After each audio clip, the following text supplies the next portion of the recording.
Hello, my literary friends. Michelle here with Poetry Saved My Life. I am so excited to be starting our Jim Morrison segment of the American Poet series.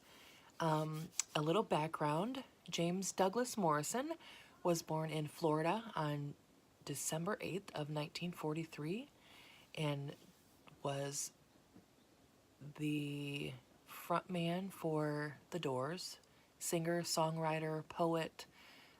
If you're not familiar with his work, I hope that this video will open up your mind a little bit and that you will go seeking out his work and his music and learn to love him as much as I do. That's the idea. He died in 1971, July 3rd, in France, and was buried there. He is part of the 27 Club, if you've heard of that, of artists who died at the tender age of 27. Jim Morrison, Jimi Hendrix, Janis Joplin, and of course John Lennon. So that's a little bit of background for him. He had a brother and a sister, though they weren't very close, and he grew up a Navy brat. His father was in the Navy and they moved around a lot, and that was always something that he had a hard time with. His father and he were estranged, and as he grew up and grew older and never had a real close relationship. So we're going to start with one of his poems from the Wilderness book. It's The Lost Writings of Jim Morrison, and I'll put a link in the description box so you can purchase the book. I really recommend that you do. This is an untitled poem, as most of them, well, not most of them, as a lot of them are in the book. But this one, I really hope that it speaks to you in a similar way that it spoke to me. It's important to remember that this poem was written during the time of the Vietnam War, so I think that you can see that reflected in the poem, and also the fact that his father was in the Navy. I think that this poem is in some ways a response to that or a critique on that. So I hope you will enjoy it and let me know what you think. Please comment, like, and subscribe. Also, please email us at poetrysavedmylife43. Now you understand the 43. That is the year of birth of Mr. Mojo Risin. So poetrysavedmylife43 at gmail.com. And let me know who else you would like to see featured on the channel, what poems, what poets. I would love to hear it. Please enjoy the poem, and I'll see you back here after. Men who go out on ships to escape sin and the mire of cities watch the placenta of evening stars from the deck on their backs, and cross the equator and perform rituals to exhume the dead, dangerous initiations to mark passage to new levels.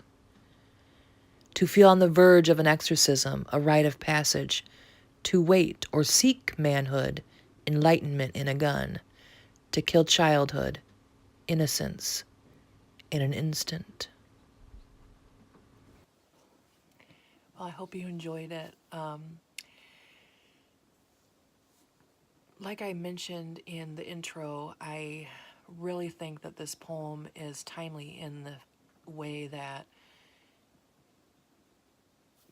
the Vietnam War was going on at the time that it was written, and I feel like the references to manhood and finding manhood in a gun and the killing of innocents has to do with war and the fact that particularly during Vietnam, because there were a lot of young men drafted, a lot of them were like children,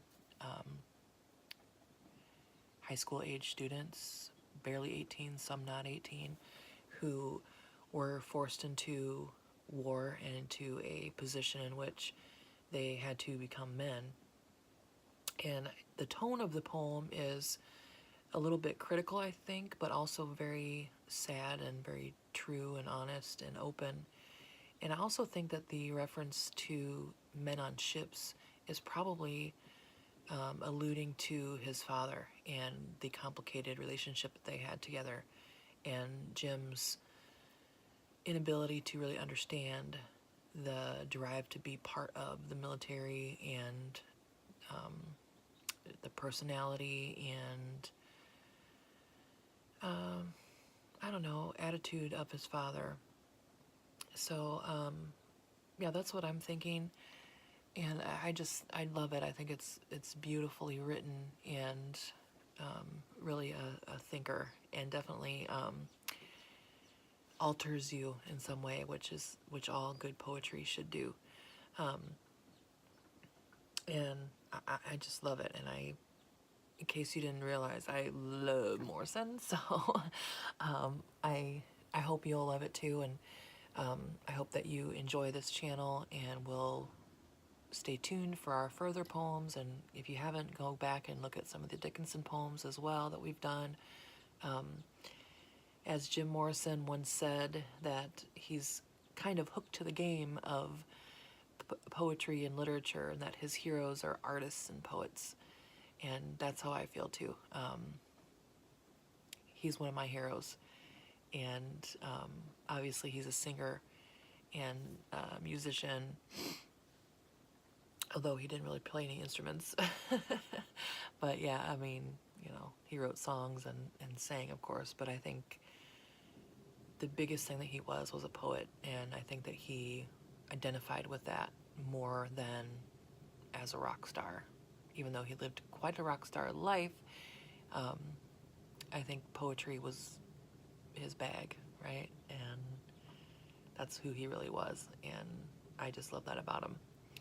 So, okay, please give me a like and hit that subscribe button so you don't miss out on any of our future poets or poems, and have a lovely day.